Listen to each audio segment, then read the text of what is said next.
At 81, I no longer beg people to visit me. I no longer send another message when the first one is ignored.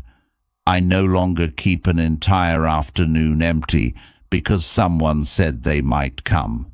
And I no longer sit beside the window, listening for a car that never turns into my driveway. That does not mean I stopped caring.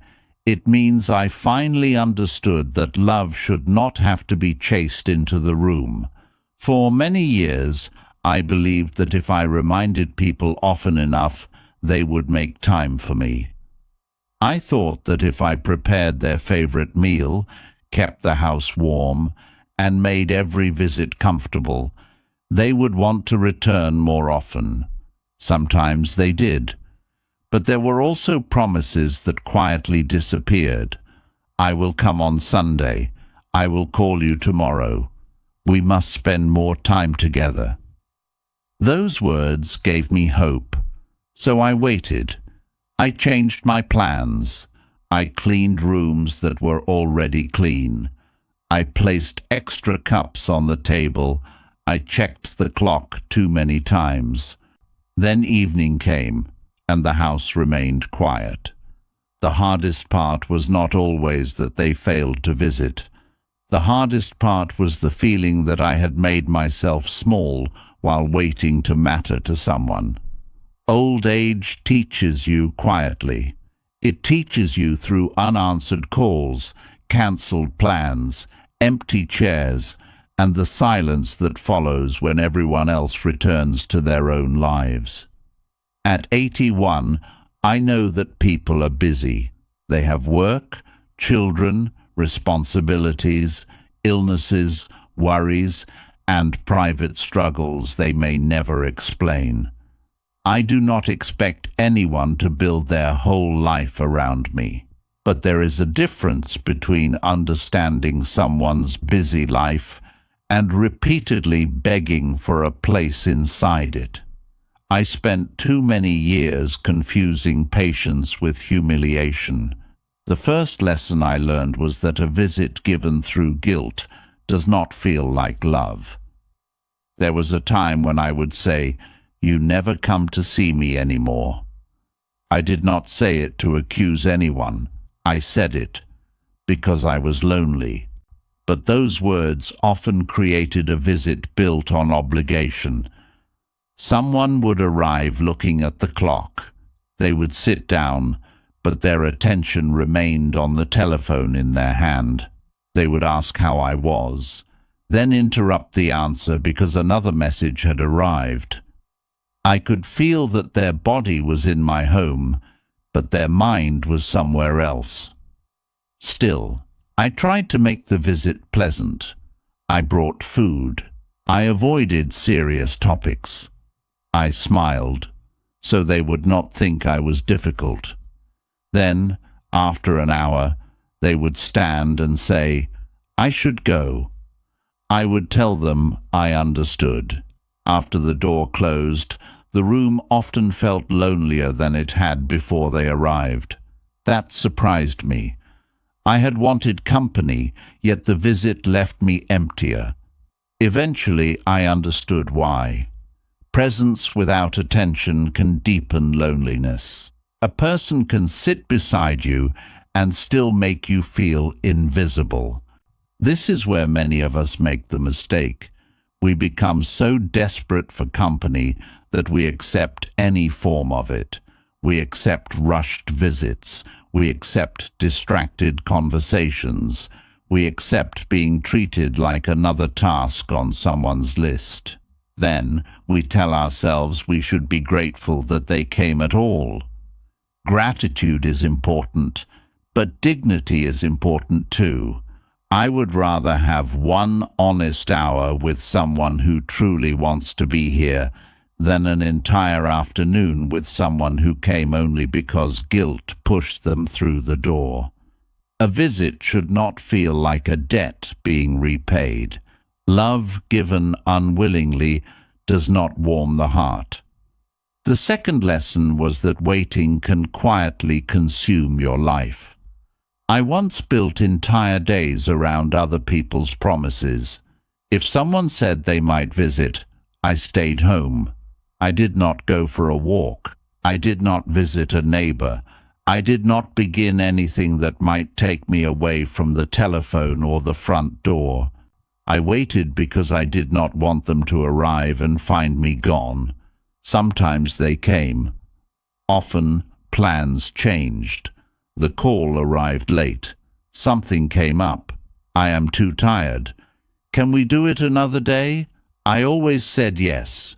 Then I looked around and realized I had given away a day that would never return. At my age, a day is not a small thing. When you are young, time feels generous. You assume there will always be another weekend, another season, another chance. At 81, I do not think that way anymore. I do not say this with fear. I say it with clarity. My remaining days deserve more than waiting. So I made a simple rule. A possible visit is not a plan. Unless a time has been agreed upon, I continue with my life. I go outside. I read. I make my meals. I speak to someone else. I do not place my happiness on hold for an uncertain promise. And if someone arrives while I am out, they can call and arrange another time. At first, this felt strange. I worried people would think I did not care. But caring does not require me to sit still in case someone remembers me. Peace becomes more valuable when your energy becomes limited, and time becomes more valuable when you finally understand that it cannot be stored.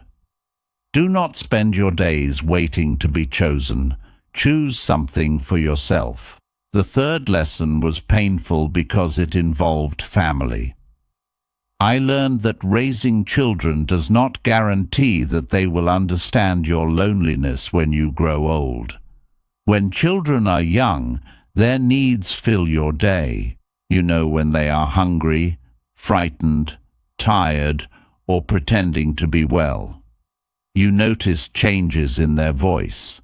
You remember school events, birthdays, appointments, and small promises that matter greatly to them. For years, your attention surrounds their lives. Then they grow up. Their attention moves towards their own homes and their own children. This is natural, but knowing it is natural does not mean it never hurts. There were days when I wanted to say, "Do you know how quiet this house becomes after sunset?" I wanted to tell them that the telephone ringing could change the whole feeling of an afternoon. I wanted them to understand that a short visit might seem ordinary to them, but to me it could become the brightest part of the week.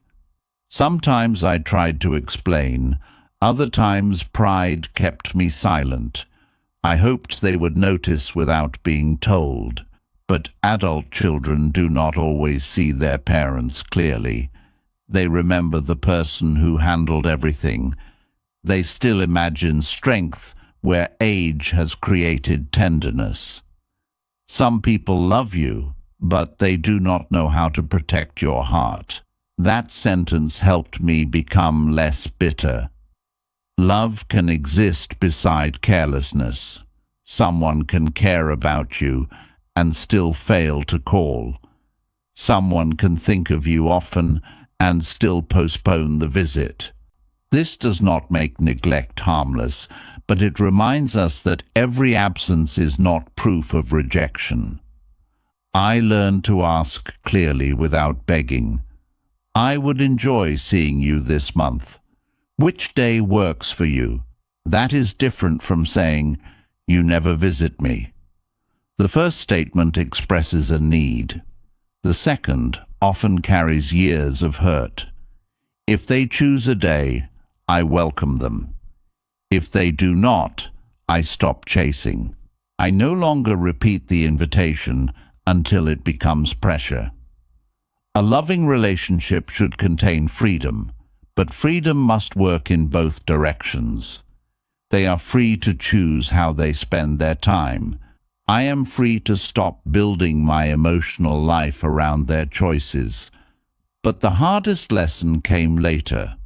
I had to accept that my children could not become my entire world simply because my world had become smaller. That would place too much responsibility on them and leave too much emptiness inside me. Family can bring comfort. Family cannot be the only source of meaning. A parent's love should not become a rope tied around an adult child's life. And an older parent's dignity should not depend on how often that rope is pulled. The fourth lesson was that loneliness can make you tolerate people who do not treat you well. When the house becomes quiet, almost any knock at the door can sound like relief. You may welcome someone who gossips about you because at least they bring conversation. You may answer the call of someone who complains for an hour because at least the telephone rang. You may lend money, offer food, or solve problems, because being needed feels close to being loved. I know that feeling. There were people who rarely asked how I was, yet they always remembered me when they needed something. They would arrive with a warm smile and a difficult situation. I would listen. I would help. For a little while the house felt alive. Then their problem was solved, and they disappeared again. I told myself that generosity was better than loneliness, but afterwards I often felt used. I did not understand this until I was much older. Loneliness weakens judgment when we allow it to make decisions for us. It can convince us that any relationship is better than none. That is not true. A quiet room is not pleasant every day, but it is safer than a room filled with manipulation. A silent telephone can hurt, but it is better than a call that leaves you anxious, guilty, or ashamed. I began paying attention to how I felt after people left. Did I feel peaceful? Did I feel respected? Did I feel seen? Or did I feel drained, confused, and useful only for what I could provide? Those questions told me more than their words. You should not have to purchase company with favors. You should not have to lend money to keep someone close. You should not have to hide your boundaries because you fear the house will become quiet again. A quiet life is not an empty life, and company without respect is another form of loneliness. The fifth lesson was that a peaceful home must be lived in, not preserved for visitors. For years I kept certain things for other people. The good dishes were for guests. The special tea was for family visits. The comfortable room was prepared for people who rarely came. Sometimes I avoided cooking a proper meal because it seemed like too much work for one person. I told myself, I will make something nice when someone visits. Then I realized I was treating my own presence as insufficient. I was living as though the real life of the house began only when another person entered it. That thought saddened me. Why should I eat carelessly because I eat alone? Why should the curtains remain closed because no guest is expected? Why should the flowers wait for a special occasion? I am still here. That is occasion enough. So I began using the good cup. I prepared meals with care, even when there was only one plate on the table. I opened the windows. I sat in the most comfortable chair instead of preserving it. I stopped making my home a waiting room. This was not a grand transformation. It was a quiet change in the way I valued myself. Many older people begin to neglect small pleasures because no one else is there to witness them. We dress carelessly. We eat standing up. We stop making the home beautiful. We assume care matters only when it is visible to others. But self-respect is what you do when no one is watching. Make the tea properly. Set the table. Wear the shirt you like. Play the music. Let your home serve the person who lives there, not only the people who may visit. My house became less lonely when I stopped treating myself like a temporary occupant. The sixth lesson was that connection must be built in more than one direction. For a long time, I expected family visits to solve my loneliness. When they did not come often enough, I withdrew. I told myself that if people cared, they would reach out. There is truth in that. Effort should not always come from one side, but pride can turn disappointment into isolation. I began refusing small opportunities for connection because they did not come from the people I wanted most. A neighbor might stop to speak, but I remained guarded. Someone might invite me to a small gathering, but I declined because I did not feel like making the effort. An old acquaintance might call, and I kept the conversation short because they were not family. I was standing beside open doors while staring at one door that remained closed. That is another mistake many of us make. We decide that connection counts only when it comes from a particular person, but kindness can arrive from unexpected places. A neighbor may notice your absence before a relative does. A person you meet regularly may listen more carefully than someone who has known you for decades.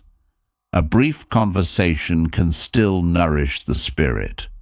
I started taking small steps. I learned the names of people I saw often. I spoke a little longer instead of rushing home. I called an old friend without turning the call into a test of who should have called first. I accepted an invitation occasionally, even when staying home felt easier. Not every attempt became a friendship. That was all right. Connection does not need to become permanent to matter. Some people are only meant to brighten one afternoon. The practical truth is simple. Do not place the full weight of your loneliness on one relationship. Build several small bridges. A conversation here, a routine there, a familiar face, a trusted neighbor, a relative who calls less often but listens sincerely when they do. One bridge may fail. Several bridges give the heart more ways back into the world. The seventh lesson was that I had to stop using silence as a test. There were times when I did not call because I wanted to see who would notice. I told myself, this time I will wait. Days passed. No one called. My hurt deepened, but the people I was testing did not always know a test was taking place. They were living their lives while I silently collected evidence that I had been forgotten. This kind of silence does not protect peace. It feeds resentment. If I need to speak to someone, I now call when it feels honest to do so. I do not call repeatedly. I do not chase someone who constantly ignores me. But I also do not deny myself a meaningful conversation merely to protect my pride. There is a difference between reaching out and begging. Reaching out says, I value this relationship. Begging says, please prove that I have value. One comes from affection, the other comes from fear. I can invite someone once. I can say I miss them. I can ask for time together. There is no shame in that. The shame I once felt came from believing that older people should need nothing. But age does not remove the need for companionship. We still want to be remembered. We still want someone to ask how we are and remain long enough to hear the answer. We still want laughter in the room. I no longer hide those desires. I simply refuse to place my dignity beneath them. I can say, "I would love to see you," without saying, "I will keep asking until you come." If you remember nothing else, remember this. Honesty is not begging, but repeated pursuit of unwilling people will wound your self-respect. The final lesson was the most freeing. I learned that being alone is not the same as being unwanted. For years, every empty weekend felt personal. I looked at the silence and translated it into a cruel sentence: no one cares. The house may be quiet because people are distracted, overwhelmed, careless, distant, or simply absorbed in their own lives. Sometimes the truth is painful. Some people really do stop making an effort, but their absence does not define your worth. You were a complete human being before they entered the room. You remain one after they leave. At 81, I no longer measure my value by the number of shoes near the front door. I no longer count love only in visits. I notice the person who calls briefly but sincerely. I notice the neighbor who asks whether I need anything from the shop. I notice the old friend who remembers a small detail. I notice the piece of a morning that belongs entirely to me, and I notice my own ability to create meaning in a quiet day. There are still moments when loneliness arrives. I do not pretend otherwise. Some afternoons feel long. Some holidays feel different from the ones I remember. Sometimes I hear laughter outside and wish there were another voice inside my home, but I no longer respond to that pain by lowering my dignity. I do not call people again and again. I do not offer money, gifts, or favors to make myself more desirable. I do not complain until someone visits out of guilt. I sit with the feeling. Then I do something gentle and real. I step outside.